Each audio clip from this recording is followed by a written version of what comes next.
Hello, Connor. How you doing, buddy? I'm doing well. How are you? Good, I'm good. I was just thinking with Howling Commandos coming out this year at the end of the year, it's a good time to talk about DC and the future of that. Oh, yeah. Don't you mean Creature Commandos? You're right. I'm so used to them being called something different. But that's you're right. If we get into this, let's talk about a little bit about the beginning of DC, and then talk about a little bit about what they're going to do. And what was it, 2023 or 2022? I believe they announced it near the beginning of 2023. Yeah, they announced that James Gunn and Peter Safran are going to be taking over the DCEU, and they're going to drop the E and just be the DCU now, which is going to be very interesting to see what kind of direction they go with that, because as we know, James Gunn probably has 4 superhero movies under his belt, and I would argue they're 4 great superhero movies. So I think he's kind of a master of the genre, you could argue. So it's interesting to see what he does. Yeah, he directed the Guardians of the Galaxy movies and the Suicide Squad.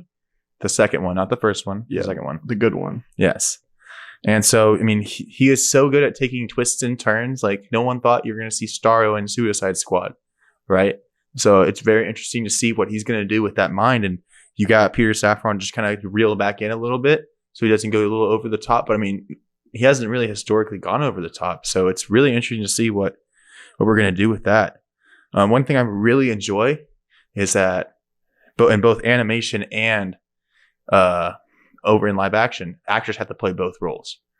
So you can't just go find a good voice actor and have the good voice actor do it. No, you got to make sure that they're dual talented, and so they're having to take maybe a little more time casting these roles, because acting translates well, but it doesn't always translate well to voice acting. So you have to make sure that's really important as well. Yeah, I think that contributes to the overall cohesiveness of the universe, specifically the universe of the DCU, which was something that the DCEU was lacking. So I'm hoping that this is a big step in a different direction, hopefully the right direction, compared to the previous DC films that were in that universe. DC's standalone films typically have been pretty solid. Yeah, I would agree with that statement. Before they started like the DCEU, typically you got a DC movie and it would be solid for its time. Like even the 80s Superman movies were good for their time and era. So I think just with the DCEU, they were trying to go with a much more darker tone, and they wanted to stick with that darker tone. I think that's one of the mistakes they did with Man of Steel. Is the very first Man of Steel, you have Superman kill. I think that's one of the great things. Have you seen the Superman versus the Elite? Yes. I think that's one of the best parts of that entire movie is the very end when he shows like, I 100% could just go around killing people. That's not right. That's not good in hope and justice. And I really hope that with James Gunn's first movie that he's going to do, which is going to be Superman Legacy, right? I really hope that he really embodies the idea of Superman being that good guy, and he does the right thing no matter what, 100% of the time. And that's why he clashes with Batman, is because of that idealism that he has, that he sees this good in the humanity and he really believes in it, when Batman knows people suck. Yeah. Another really great example of the Superman that I hope we get to see on the big screen is recently with My Adventures with Superman, with Jack Quaid voicing Superman and Clark Kent. That adaptation has really made the Superman character a favorite of mine. Before, I wasn't super fond of Superman. I feel like he's a very hard character to write, because how do you write a character that's so OP and so good, and he kind of can come off as very one note and very almost bland, right? And so I'm really interested to see. I'm really glad that James Gunn is writing and directing that one. I think if anyone can make him less bland, and I think it'll be him. Yeah, and that's important to note. James Gunn, while he's going to be one of the co-heads of DC Studios, he will not be directing and writing every project within this universe. Yes. But to start us out, the very first live action film that we are getting in this universe, as you said, will be Superman, previously known as Superman Legacy. And it'll be written and directed by James Gunn. And they just recently wrapped on filming. Really? I'm hoping we get a trailer here pretty soon. I think that'd be really interesting. Yeah, I believe the release date is July 11th, yes, 2025.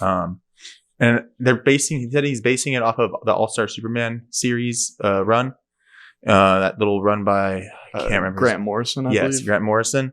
And so I'm really interested because that's a really, really cool run. And it really just shows Superman's, he's an alien, but he really has that humanity in him because he was raised by good people and Ma and Pa Ken. Yeah. And so it's really, I really hope that with James Gunn, we really, really see that humanity to him because we didn't really see that in Man of Steel. It's very distant in one note, and he get mad when his mom was threatened, and that'd be more or less the only emotional attachment he had to them. Yeah. It was an interesting direction to go in with the DCEU, but I'm hoping they've learned from that decision. Mm-hmm. And I mean, they tried to pivot with the later movies in the DCEU. Yeah, I didn't see Lost Kingdom, but they were throwing kind of like advertising it as like a brother hangout sesh while we go save the kingdom kind of thing. So they were really steering away with like Aquaman, the first and the second one, really. And even with The Flash, they was trying not to be so serious. It didn't take itself very seriously either. Yeah. So but the problem is I feel like they pivoted way too late. And after Wonder Woman 84, I feel like everyone gave up. I think that was probably most people's turning point. Yeah. And they were, trying to replicate what Marvel was doing. Yeah, Marvel was doing with the MCU. But they didn't give themselves the runway or the time or the time space or the planning in advance of mapping out this universe. They kind of just handed it over to Zack Snyder and were like, do your thing. And then they saw what his thing was and were like, why did we do this? Yeah. And so then they tried pivoting like in the middle of the Justice League, which is why we have the Snyder Cut. We have the other one. And it was a whole mess. And I'm really hoping because I know, I don't know if you heard that rumor, but they went to a cabin in the woods for a week and they holed themselves up, made sure they had like a full story before they even approached and started any movies. So not just the chapter 1 Gods and Monsters that has been announced. Mm-hmm. They allegedly mapped out the entire span of this franchise, which I read online, it should only be 2 chapters spanning maybe 8 to 10 years. So I'm hoping that we'll know the direction that they're going in because their slate is very James Gunn. Yeah, it's a bunch of random names. Like you've got the Creature Commandos, got the Authority. Yeah. You got Booster Gold in there, which I love. Booster Gold, I think he's a fun character. But you got a Booster Gold TV show in there.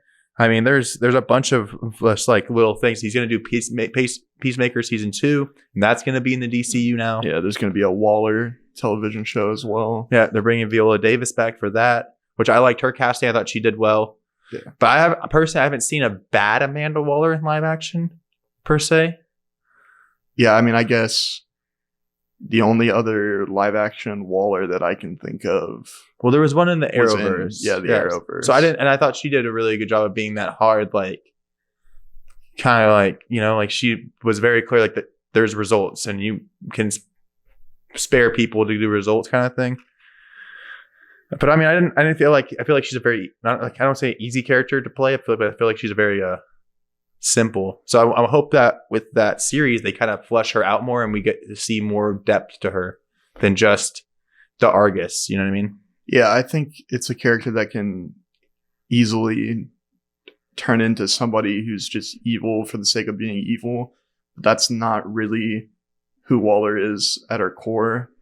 She does what she thinks is best is for humanity. Yeah. And the USA. She's a patriot. And sometimes that gets a little lost in certain comic adaptations or animated adaptations. Mm-hmm. But for the most part, I like the direction they've gone in with Viola Davis, and I'm glad she's reprising her role. Mm-hmm. One of the few actors coming over from the DC Extended Universe into the new DCU. Which is just her and John Cena as Peacemaker, right? And I heard also that Blue Beetle Zolo. He's still gonna. Okay, I heard that was still up in the air. I didn't know if that was maybe, yeah. I mean, I think that's just like speculation. heard. I Read somewhere they might give him like an animated TV show and see if that picks up, and if he can do if like that goes well, they'll bring him back and like. Yeah, I think also that news first came out around when Blue Beetle was releasing in theaters, and so maybe James Gunn felt obligated to say that he would return so that more people were invested in the movie. Because if you just say, "Oh yeah, you're never going to see that character again," maybe that would turn some people off from going to see the film. Which is kind of why I was turned off from seeing Aquaman, because I read somewhere that Jason Momoa wouldn't be reprising his role as Aquaman. So that's why I kind of was like, why do I want to see Aquaman?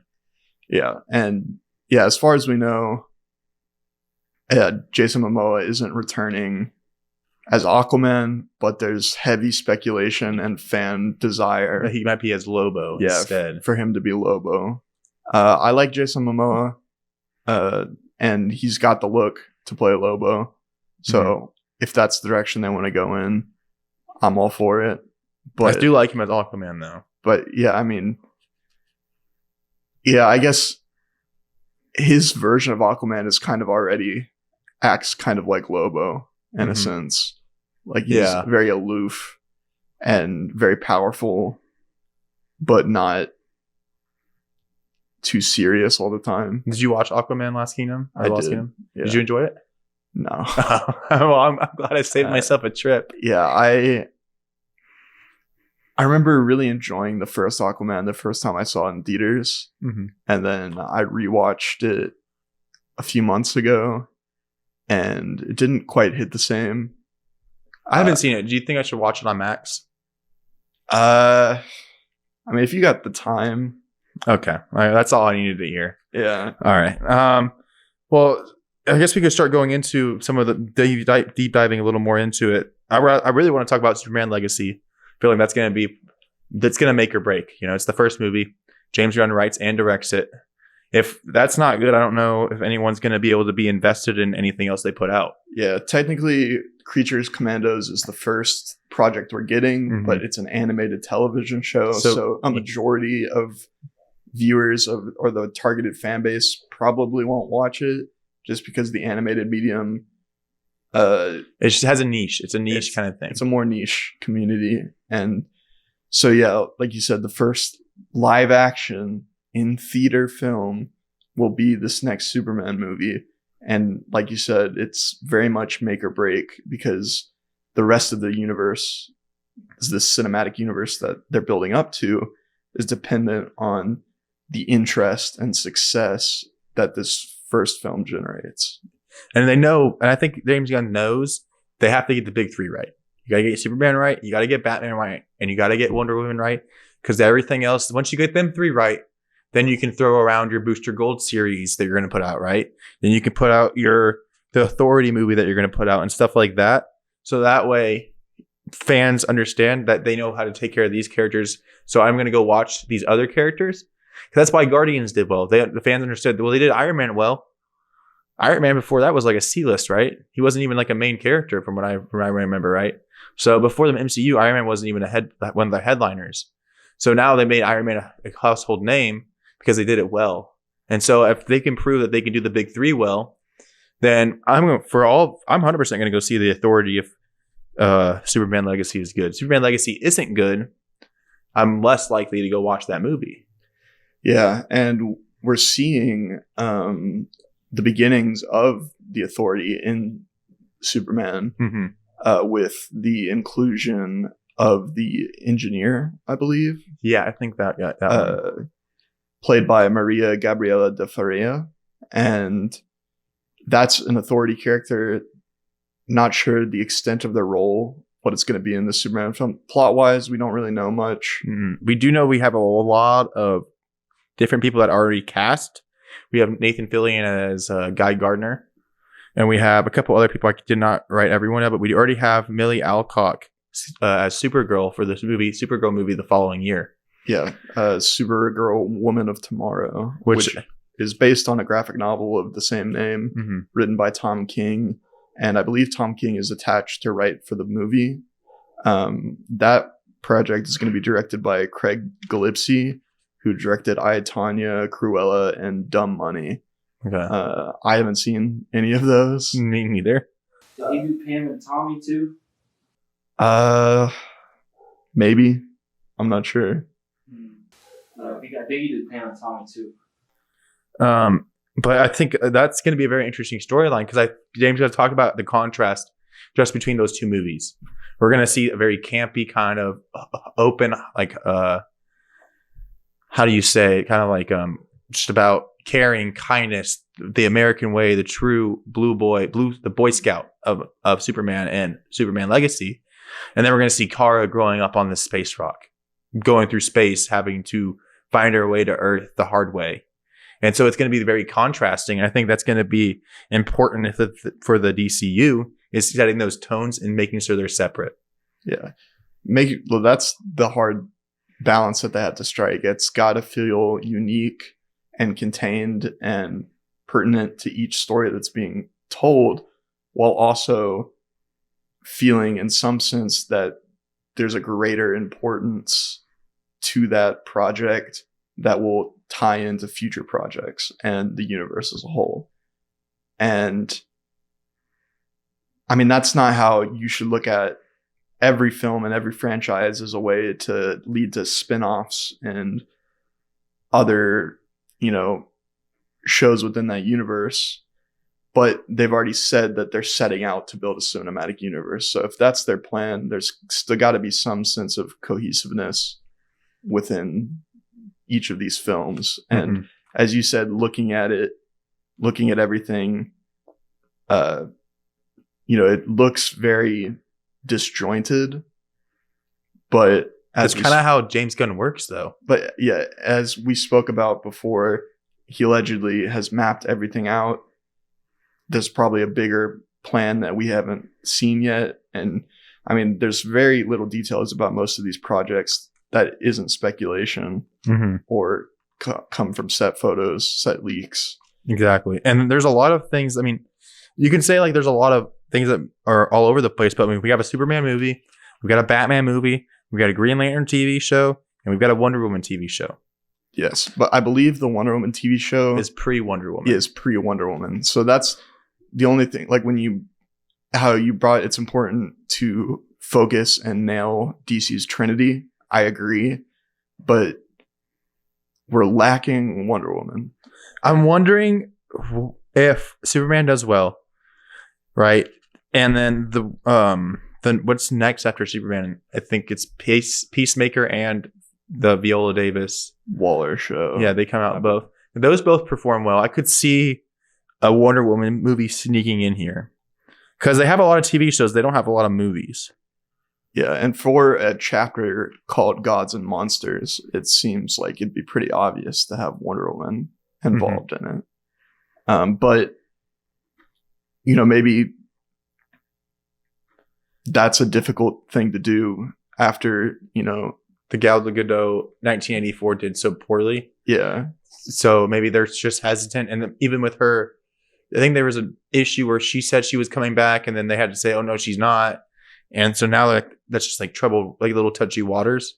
So I'm not sure what their plan with Wonder Woman is, but if she's not in the DCU, that'll be a huge red flag in my opinion. I agree. But it'd be interesting to see if she maybe cameos in another movie because in Superman, we're getting Guy Gardner, we're getting Hawk Girl, Mr. Terrific, and Metamorpho just as in the movie, it's just as we know for as of right now. So if we're getting 4 extra heroes just kind of cameoing in Superman, I'm curious what we see in the Batman movie, and I'm curious what we see in Supergirl at the end when she does enter Earth. Who does she meet at, when she finds Earth? I'm sure it's not going to be Superman first. So what superheroes do we get to meet then? And so it's very interesting because not every hero needs their own story. Like we don't need a Guy Gardner movie. We don't need a Hot Girl movie. We definitely don't need a Mr. Terrific movie. So I think it's smart to just throw these heroes in and make it clear that Superman is already in this established world with heroes. Yeah, and I think that's an important detail to mention is that with the DCU, and these rumored castings and what the castings that have been confirmed for these various projects, it seems to be that this universe has already existed for a while, and we're not, as the viewer, being introduced to it at its inception. And I've seen some complaints about this online, people wanting to see the origins of all of these iconic characters and build up into a Justice League movie that's like a culmination similar to Endgame. But it's too late to do that. They have to do something different. And I think it's a good way to jumpstart this universe and, you know, inject a rich lore and world building into these films by having these characters be established prior to our introduction to them. Mm-hmm. Yeah, I agree. And I think it's interesting because I don't think the content ends there. You know what I mean? They announced everything at the beginning of 2023. And then a couple months earlier this year, they announced Teen Titans movie is going to come out as well during this slate. And so if Nathan Fillion does well as Guy Gardner, or if the person who plays Hawkgirl does well, or Mr. Terrific or Metamorpho, there's more than likely that they could get a spin-off TV show or something like that, just like Peacemaker got up from Suicide Squad. Yeah. Yeah. And yeah, the door is open for these characters until, you know, that we see the reception of them. But I've heard some complaints that there's too many characters, especially in the first Superman movie for this universe. But we've seen James Gunn balance ensemble casts before, like in the Suicide Squad and the Guardians of the Galaxy movies. So I'm not too concerned on that complaint. And one thing is, none of these heroes are very strong. Like Guy Gardner, I would argue, is probably the weakest Green Lantern out of the four that we have. So, like, after him, like, Hawkgirl's cool. Mr. Terrific literally doesn't do anything. He's his balls. Yeah, he's just very intelligent. Yeah. Which I hope they do showcase how, like, maybe have, because we know that Lex Luthor is going to be in the movie played by Nicholas Hoult. Didn't he do? What was he in as well? He was Beast. Yes, that's what I was going to say. I thought he was Beast in the MC or the Fox. The Foxverse. Yeah. So, you know, but it would be good to see him in a comic book movie again. But I hope they have some Battle of the Minds moment. I mean, I also wouldn't be surprised if these are just like a cameo and coming in throughout the movie, just asking Superman, "Hey man, want to join our league? Hey man, want to join our league? Hey, want to join our club?" And then, you know, that could be like a cool little thing. Like Superman gets his ass kicked and just Guy Gardner's just like, I told you. You know, like that'd be a cool little cameo.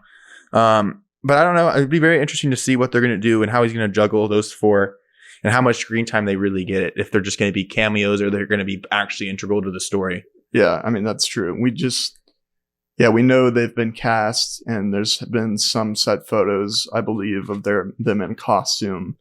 But you're right. The extent to which they're featured in the film is still up in the air. So I think it's a little too early to be complaining about them taking up too much screen time when we don't even know like how involved they are, right? Another thing I definitely want to talk about is that Lanterns TV show. That's something that's been in development for who knows how long. I mean, years, I think. Yeah. And they're finally going to greenlight it with Josh Brolin as Hal Jordan. Yes, these recently released rumors that the front runner for the role of Hal Jordan is Josh Brolin, who played Thanos and Cable. And I mean, I've seen there's three people after. There's two more after him: Matthew McConaughey and Ewan McGregor. And honestly, I wouldn't be upset with any of those three castings. Yeah, it's very. I'm not sure if you saw, but there was more like rumors furthering details about those casting, and that because they're going for a like more gruff, like aged kind of veteran Hal Jordan that's training the rookie, more reckless Jon Stewart. And usually those roles are flipped, not necessarily in the sense of Jon Stewart being the mentor, but by the way they act. Jon Stewart is a soldier. He's very militaristic. He's very by the books and Hal's just a pilot. He's very free. Yeah, and he's very cocky. But it's interesting to see how many years he's been doing it at that point. Because if he's been doing it for 30 years, you've seen everything at that point. Yeah, like if this Hal we're seeing is, the Hal that we get after his cocky phase, like that development makes sense. And there's still more development to be seen because maybe he's too grouchy and he's become cynical. And this younger Lantern makes him realize that there's still like a beauty to being in the core, and the world is still worth saving. And yeah, so it's gonna be like a true detective kind of thing. So it's gonna be like a mystery that they got to solve together on Earth. I read it's on Earth. It could go to other planets. I kind of hope that they do the intergalactic. And they do. I hope we see Oa. I hope we see a little bit of that and a little bit of other planets as well. But I would like it to be Earth related. And they did say it's going to be the mystery will tie into the overall story. So we'll see how that goes.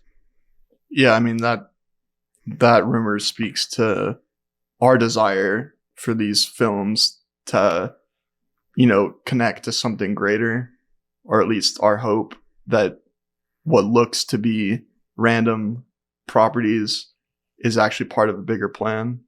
I think I read somewhere that like the Lantern show, like whatever mystery they have to solve does actually lead into the story, which I hope it does. I mean, it could just be like fan speculation, obviously, but I really hope it does do that because it'd be very interesting, kind of like a mystery solving. And they figure out what the mystery is, and now we know what like maybe that's where we find the main bad guy, which would be cool and very different than MCU as we find it out in the TV show.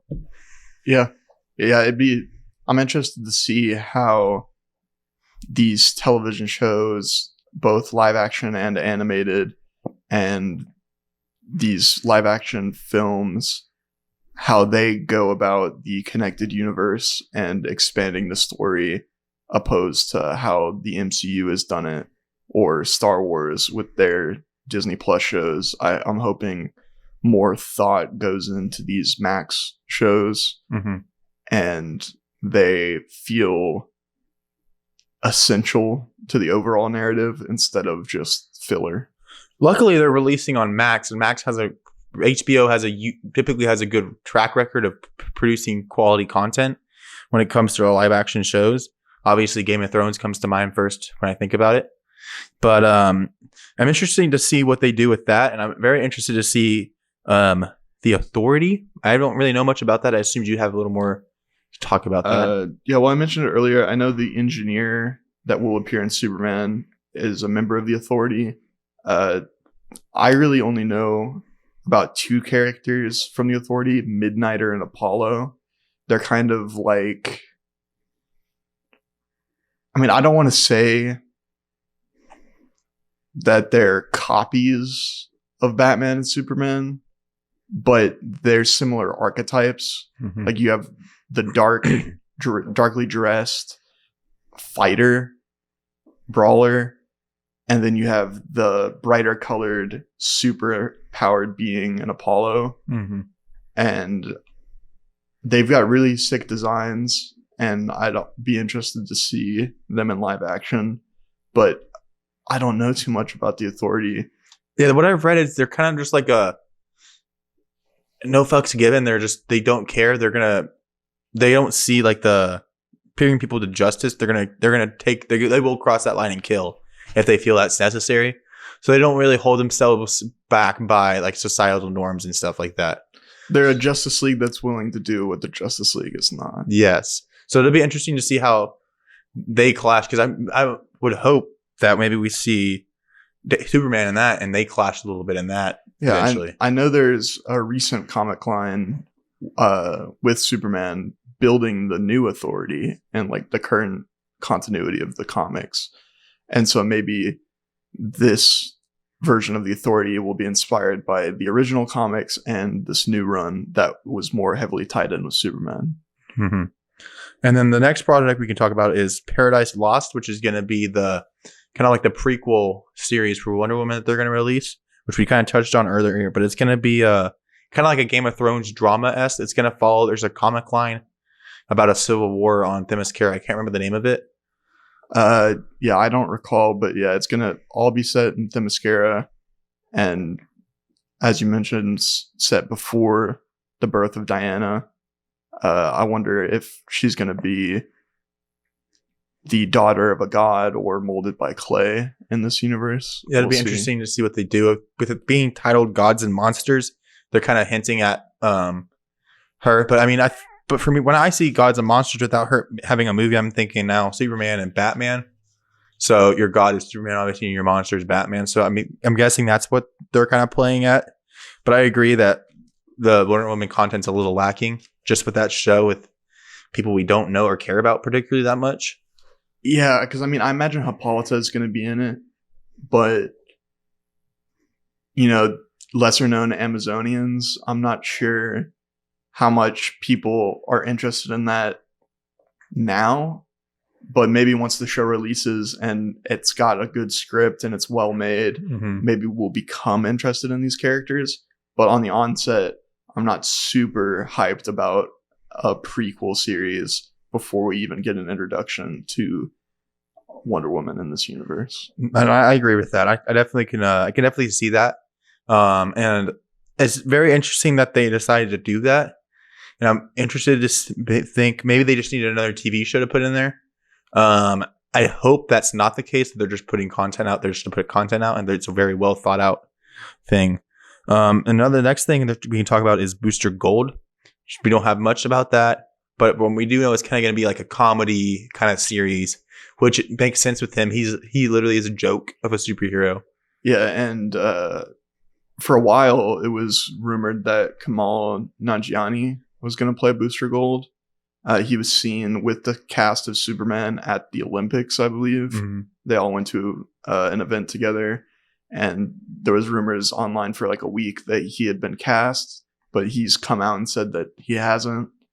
But I mean, so who knows what to believe? I know fan speculation. People also want Booster Gold to be played by Chris Pratt because him and James Gunn are close friends.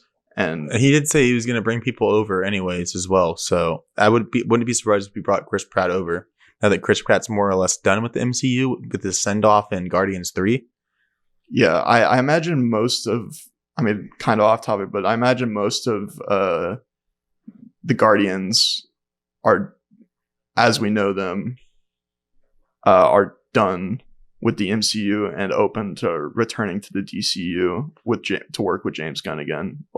Dave Bautista already said that he has no interest in playing Drax if James Gunn isn't going to be the one directing him. He wasn't going to return for 3 if they didn't bring him back. Yeah. So, yeah. So that just speaks to how well he does his craft. And one of the things that he makes sure he does is he makes sure the script is solid. There's no rewrites. Yeah, I mean, that's how all this started, is when he got fired from Marvel, went over to DC, made the Suicide Squad. They loved what he did there. Went back to Marvel, finished out his trilogy, and then DC offered him the keys to the kingdom after.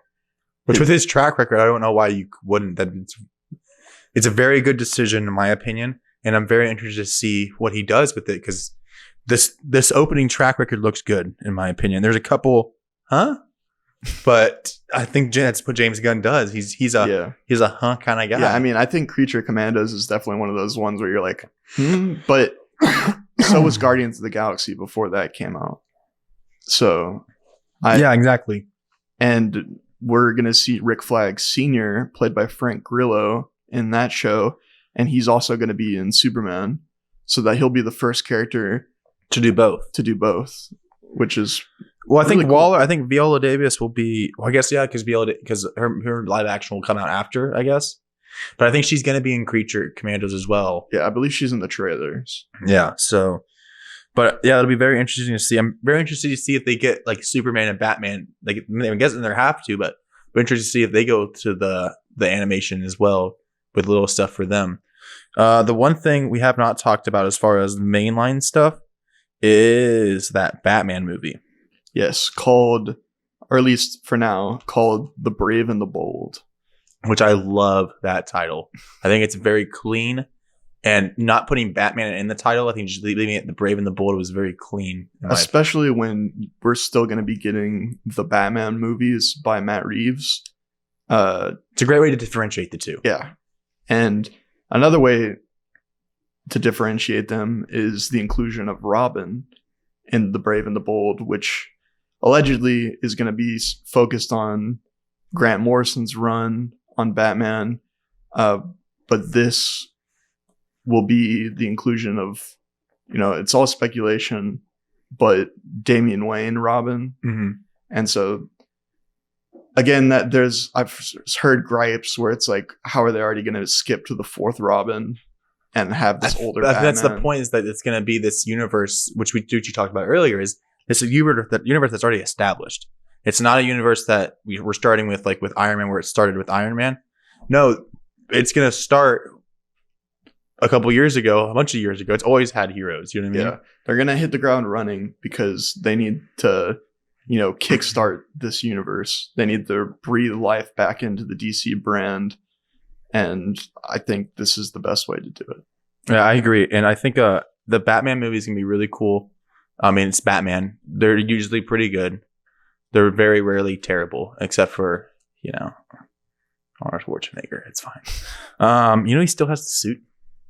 Really? Yeah, apparently he kept the suit. He pays money to keep the suit. I don't know. I read that somewhere. It could be wrong, but it would be really fucking hilarious that he kept the suit after making that shit fest.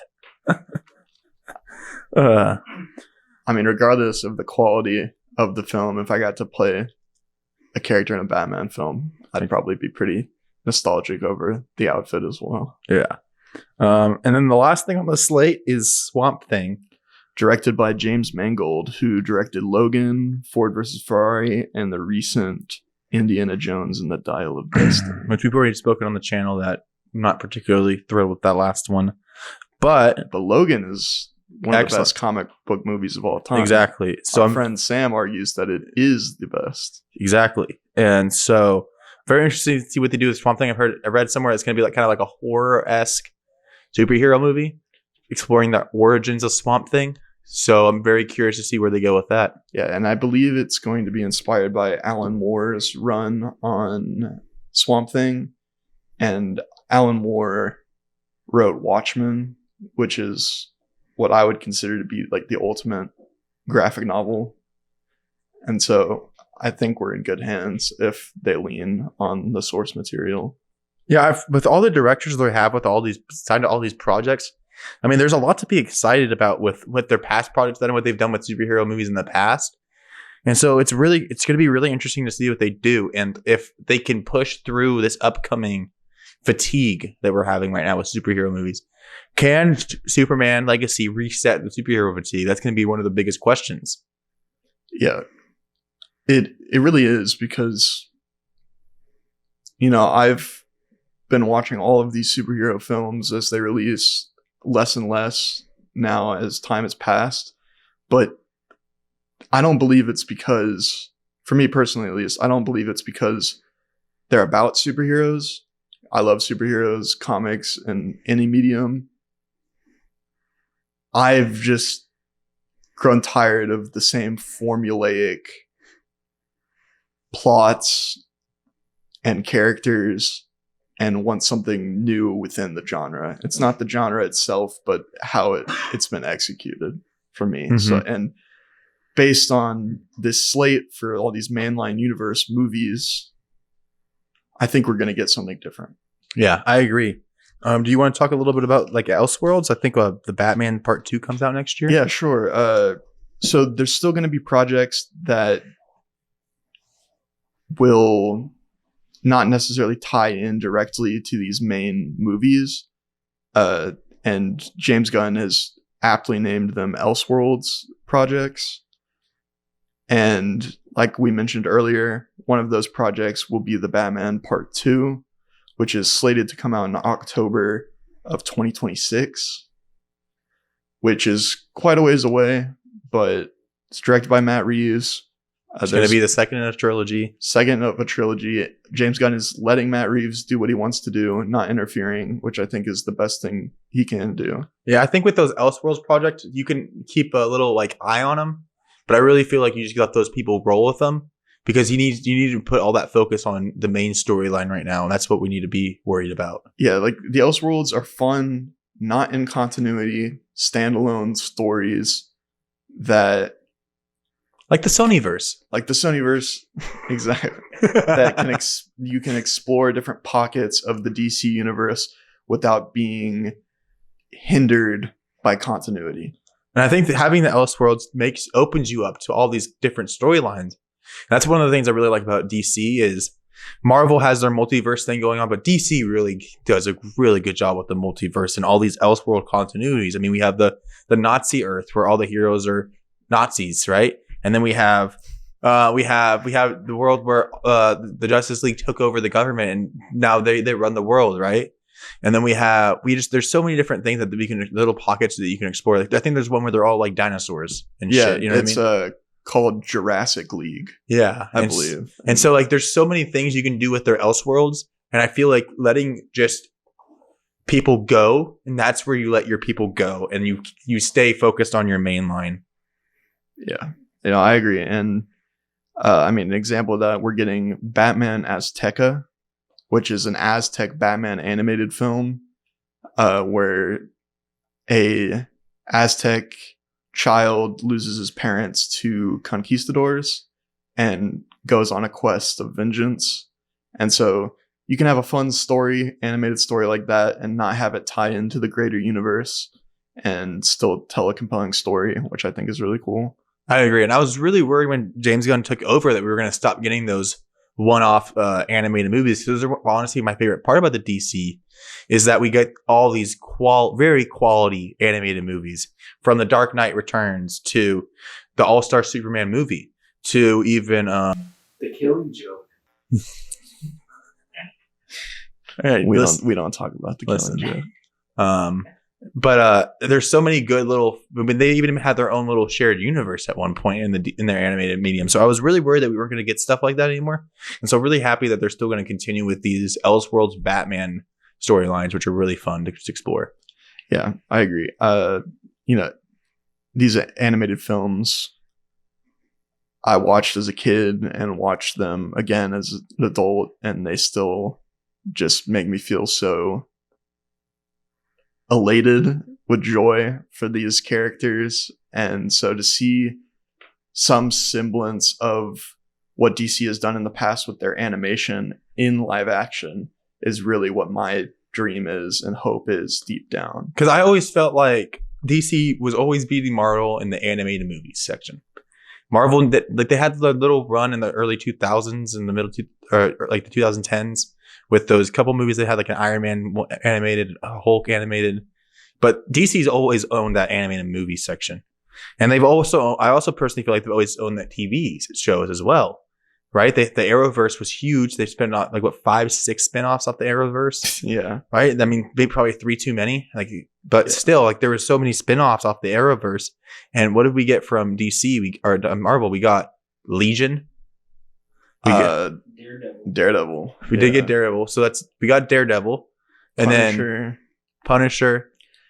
I think those Arrowverse shows started out great. I would say the first 2 seasons of Arrow are excellent.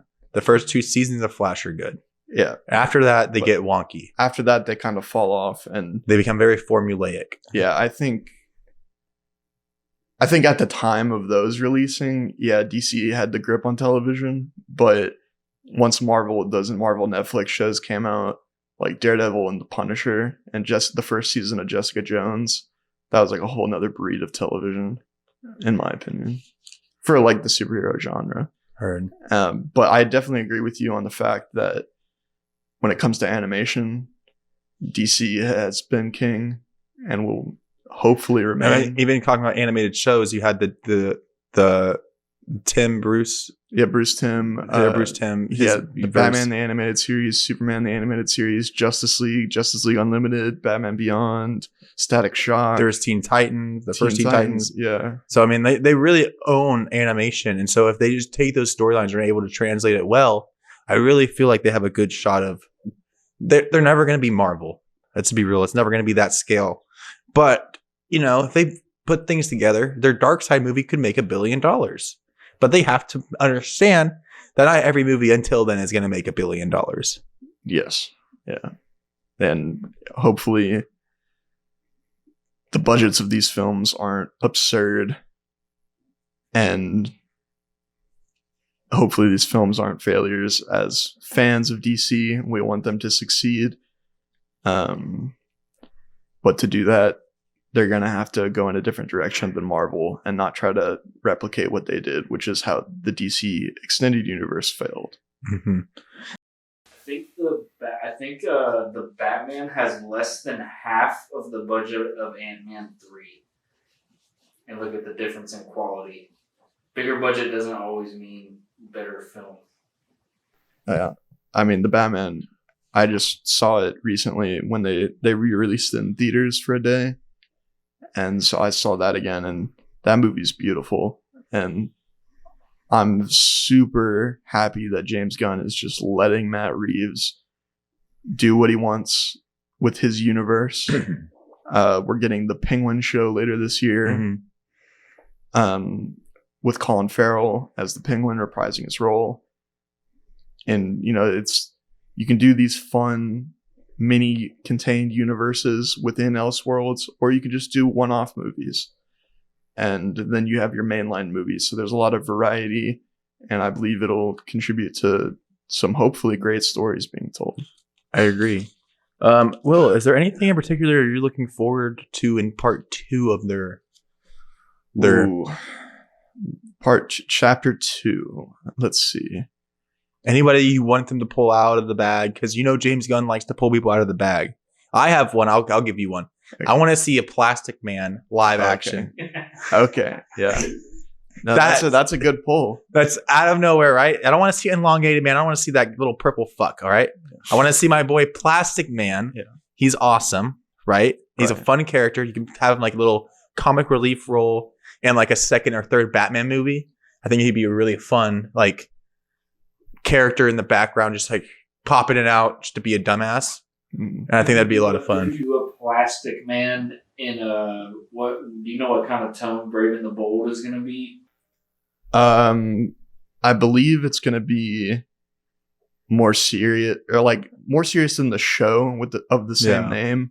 Like it's not going to be this Adam West campy Batman, but I imagine it's going to be more lighthearted than the Batman. Yeah, because you got to differentiate those two. Yeah, so I think it's going to be an older Batman who's not so moody all the time, because that's kind of like Robert Pattinson's thing. He's just sad and angry all the time.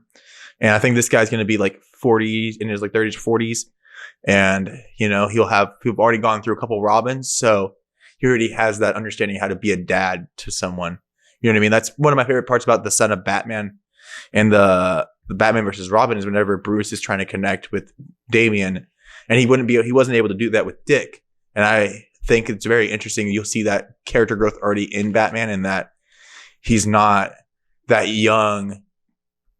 My mission is the only thing that matters, which it is, but he understands that there's other things that are important too. Yeah. And he knows that he doesn't have to go on this crusade by himself. Mm-hmm. And the fun thing about Damian Wayne is like Batman doesn't know he existed until he showed up on his doorstep.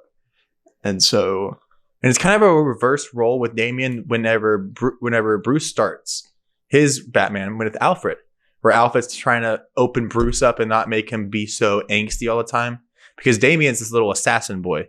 Right now, Bruce has to open this kid up and show him how to be a kid. I think it's going to be a really cool contrast to what we've seen in the past with Batman. Yeah, I'd agree. But Plastic Man, yeah, that's a great pick. I know the guy who voices Sonic in the Sonic the Hedgehog movies. I've seen a lot of people fan cast him as Plastic Man. I believe his name is Ben Schwartz. That's not right. We'll put it on the screen. Yeah, we'll put it on. But I think he's a fun character. I think if anyone can make Plastic Man work, it's going to be James Gunn. Yeah. No, that's a great pick. To cast Paul Rudd. Paul Rudd would be great as well. And they can't say they can't do it. They're putting Fantastic Four out next year. They can't say they can't do stretchy people. It's not true. Yeah, because I mean that's why they changed Ms. Marvel's powers It's because allegedly the stretching was too, like, they couldn't nail it. But come on, I want to see a stretchy person. I mean, we're going to see it next year with Fantastic Four, but I mean, I'm just saying, like, he'd be a fun character, and he's like a C-list hero, you know what I mean? And it's just right up James Gunn's alley too. Yeah, and he's got a heartfelt backstory too with the criminal turned hero. Yeah, so it'd be fun to like watch him like he helps Batman with like a bank heist, and like, because that's what it kind of I'm hoping to go with is like just quick little cameos like beginning or end with like superheroes helping each other out and like, hey, high five, goodbye. You know, I think that'd be a little fun, like little campy aspect of it, kind of like superhero comics are, where they just do a bunch of random stuff at the beginning and then they get into their actual storyline. And so I think that may be a little bit of fun that they could do. I think that's what Marvel needed to start doing with like a Ragnarok when like Hulk and Thor, and then No Way Home was kind of strange, and Tom Holland. I thought they needed, and then Deadpool and Wolverine. I thought that it would be fun for like this last phase of Marvel to have done like more buddy cop stuff. Yeah, more dynamic duo situations. And I mean, we're getting that with Brave and the Bold. We're gonna have Batman and Robin for the first time on screen since those movies that we don't talk about. Yes, put them on the screen.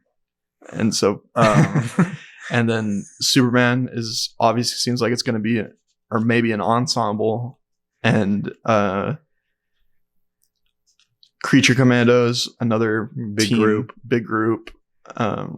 Lanterns, it's going to be 2 lanterns, not just one. So, I mean, this is a case where more characters isn't necessarily a bad thing. I think it makes it more interesting. Yeah, I think it makes you wonder why are the first movie? Why am I getting 4 other heroes? You know what I mean? Like, what's their role going to be? I think it gives you a little more intrigue. And until that first trailer comes out, we have no idea what any of the Superman storyline is. We have no idea what. We've had several set photos, but like even still, it's not very clear what we're getting from this. Yeah. Well, I guess to answer your question about what character I'd like to see in Chapter 2, I'd want a small cameo. Well, I got 2. I want a small cameo, not like the main villain of Automatopoeia. Mm-hmm. After watching Batman Cape Crusader, I think it'd be great to have Batman fight him and like a small prologue in the film, or just have some hero just face this character. I think he's got a great design, and I think him vocally, you know, dictating the noises and moves he's making is a funny gimmick. Mm-hmm. And I think that'd be really cool. Then the other character that I'd like to see, which James Gunn has said is one of his favorite DC characters, Batmite. I'd love to see like Batmite or Mr. Mxyzptlk and get a little wild. But that's, I was going to say Batmite too. I was like, just like a little cameo. It's like the very end of like a thing about Batman being like, nope. Yeah, because I mean, those are very goofy characters, and I don't know if they necessarily fit with the tone or the scope that these films are going to explore. But I mean, we had Starro in the Suicide Squad. Yeah. So you never know who he's going to bring at this point, because just with Suicide Squad, you don't know what character he's bringing at all. Yeah. So it's going to be very interesting to see what he does with that. And James Gunn has, even characters that we do know he's bringing on may be completely different from their comic book counterparts, because he's done this in the past with Guardians. Like he changed Adam Warlock. He changed Drax. You know, he's changed these characters to fit his story.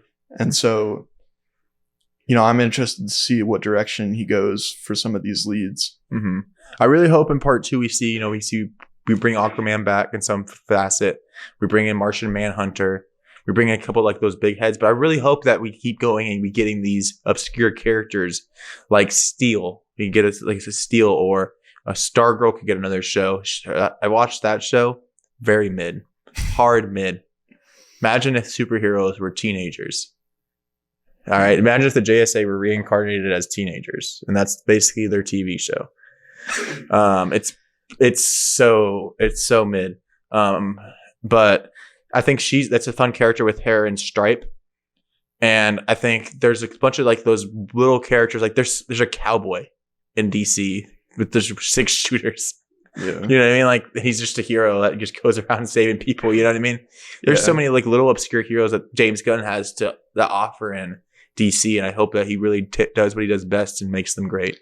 Yeah, I like Bruce Timm's Justice League Unlimited. I think would be a great blueprint for this universe.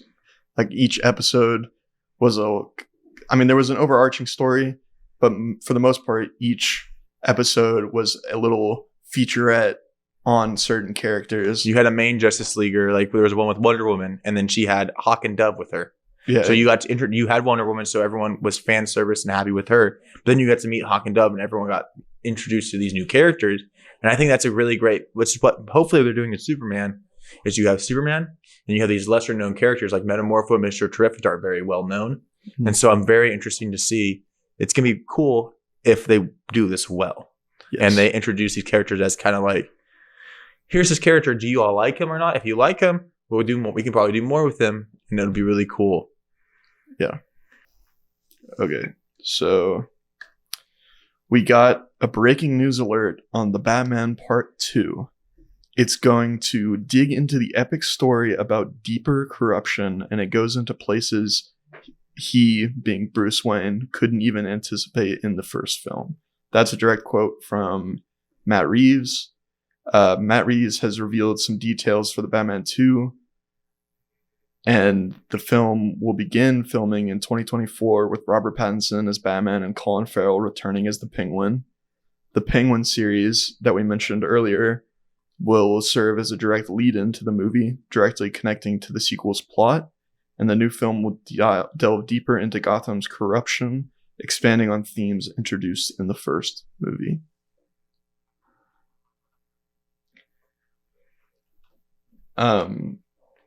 The part about the new film delving deeper into Gotham's corruption and his quote saying it goes into places he couldn't even anticipate in the first one. I mean, to me, that just screams Court of Owls, because that whole storyline is this secret society that's been running Gotham for years that Bruce had no idea about and is stumped for one of the first times in his career, is surprised. And so to me, that seems like the Court of Owls, and I feel like the Court of Owls it plays well into that realistic aspect they're trying to go for, where they didn't do any super powered people in the first one, and everyone talks about how Gotham's flooded and that they're going to do Killer Croc now, but that also doesn't really fit their kind of aesthetic, which I would love to see Killer Croc. I don't think we've ever seen Killer Croc in the live action media. We've seen him in Suicide Squad, the first one. Oh yeah, the first one. God, I forgot. He just looks like a.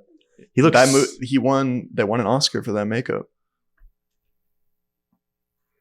Well, that's something. But that I feel like Batman. That's one of Batman's, like an OG Batman movie you can see. But I don't think we're ever gonna see him. I don't feel like we're gonna see Man Bat. I don't think we're gonna see any of those like human animal hybrids that Batman will fight. I don't think we're gonna see Bane, because I just don't see that being very realistic for him. I think we're gonna see more detective-esque things from Matt Reeves. So I get 100% see this being Court of Owls, and I can see the next one being another detective-esque thing with maybe Hush. Yeah, Hush, that'd be a good guess. I mean, there's kind of stuff that alludes to Hush in the first film. The rumors that I've seen online since the Batman 2 was announced have been Mr. Freeze and Clayface, two characters which again kind of clash with the tone that they're going for. I saw one leak that the Clayface they were going for was his like initial appearance in the Basil Carlo. Yeah, where he was just a master of disguise instead of a clay monster. That would be interesting to do. And so that sounds cool. Like, this character eludes him because Batman doesn't know what he looks like. Yeah, that could be interesting. But yeah, I don't think they're gonna go supernatural or introduce some crazy technology that doesn't fit into the world they've built.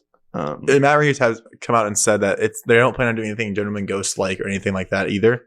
So sorry, and I think that they don't plan on doing anything like that. I think they want to focus on the detective aspect, which I can appreciate because it's not something that we typically get to see in live action. Yeah, I can appreciate it, but it's also great to see Batman interact with those things that are a bit out of his control and depth of knowledge. I'm curious to see if Brave and the Bold goes more in that direction, and we'll see Man-Bat and Killer Croc and things like that. Yeah, I think they're going to, because to better differentiate the Batman trilogy and its spin-offs from Brave and the Bold, I think Brave and the Bold is going to go more comic booky and really lean into the source material, and we're going to see a Batman who does interact with supernatural entities. Do you think they'll cast Jensen Ackles?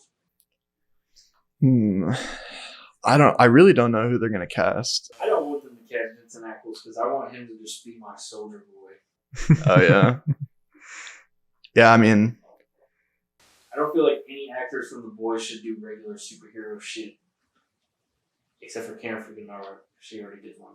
Yeah, she was Katana. I saw some people fan cast Alan Richson, who plays Reacher in the Amazon Prime TV show. Didn't he play Thad Castle too? He played Thad Castle. And he played Hawk in the Titans live action TV show. I could see that. I don't know. I think that they need to find someone random, just completely different. Like, you know what I mean? Yeah. Just an unknown. Yeah. I feel like we're at the point where Marvel, they did well because they've got these big name actors to come do this shit. That's cute.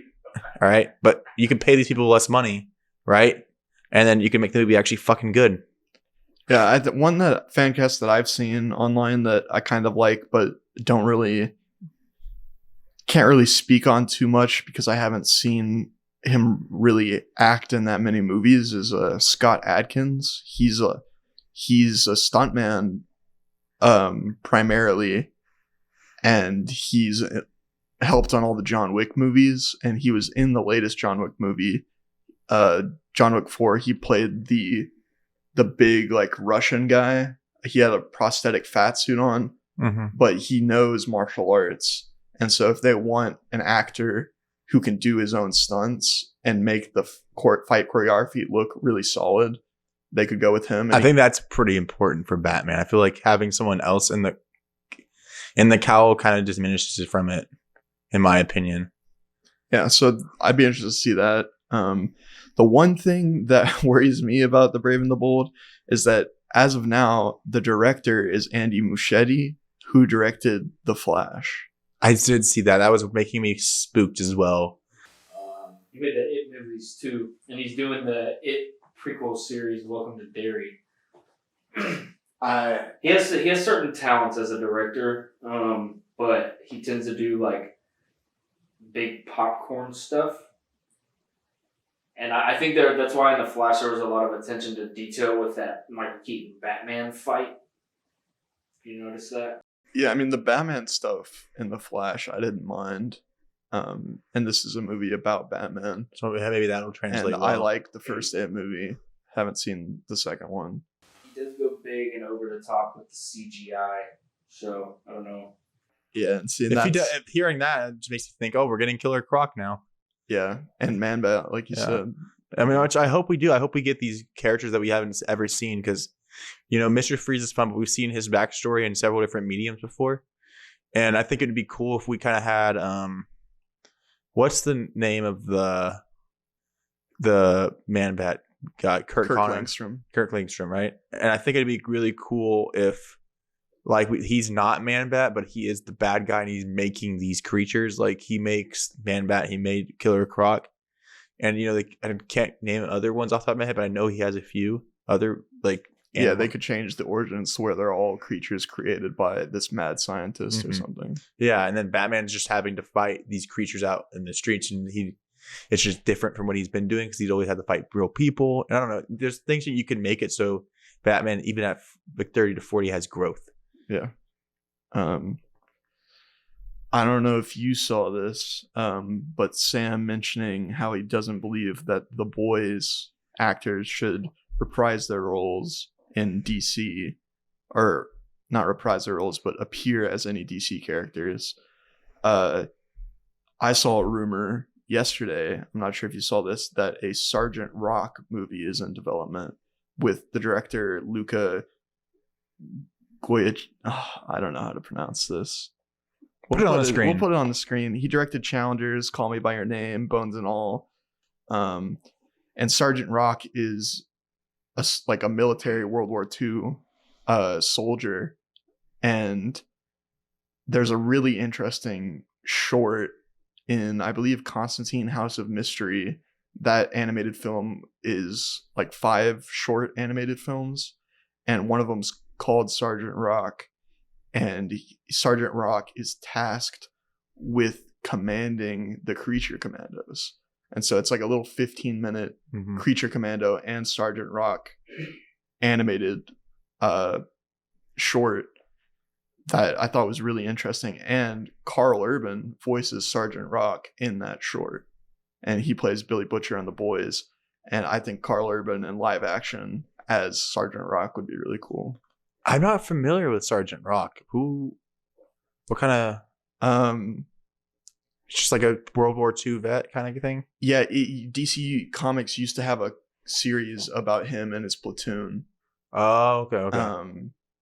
And so they're lesser known characters, but they were like some of the first, I think they were like around when like they were doing Captain America and Marvel. Yeah. Okay. And yeah, I don't know. If they're going to make a World War II movie in this universe, might as well cast Carl Urban. I don't know. That'd be fun. Yeah. I think that'd be fun. I agree. Because he can voice act and act. It translates. His voice acting is really good. So.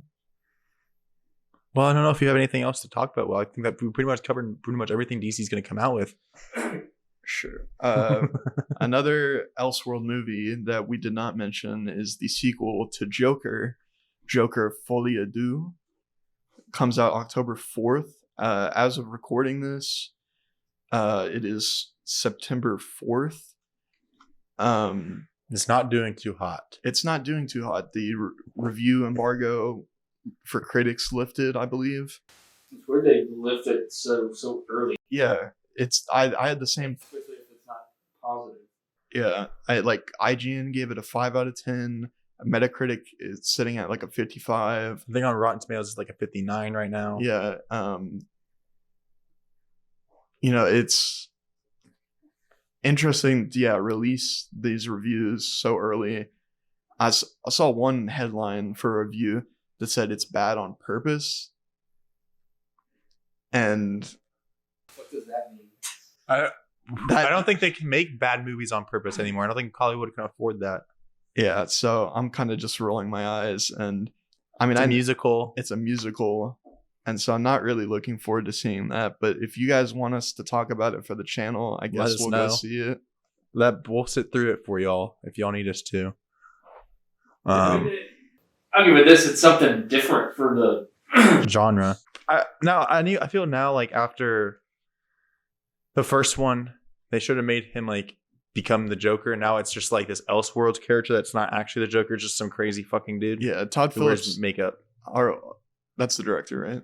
Yeah, he has like I know so he has like a really big hard on for Scorsese and ripping off Scorsese stuff. So like War Dogs is a wolf like tamped down Wolf of Wall Street, and then the first Joker was a combination of Taxi Driver, which is Scorsese's second movie, and King of Comedy, which he did in the 80s. And so for this one, he said he put all Scorsese movies on a wheel, spun the wheel, and whatever it landed on, that's what he was going to do. And it was landed on Wolf of Wall Street, and he decided to do a Wolf of Wall Street musical. I don't know how that's going to work. I don't even understand any of that, to be honest with you. Okay. This is the guy who made the Hangover movies. and old school. Probably should have stuck to comedies. Yeah, I mean, I don't know how to feel. The first one was cute, kind of fun. When you see it, though. Yeah. The first one was cute. We'll see how the second one comes out when it actually does come out. Yeah, in a month. It's not a movie that needed a sequel. It's not a world that needed to be expanded on. Agreed. That's Batman was going to kick his ass. Yeah, I mean, he originally said that he wasn't going to make another one. Mm-hmm. And then, I guess... First one did well enough. I know they're not making a third one. Todd Phillips already said they're done. They've told their story. Well, after the reception of this one. I doubt.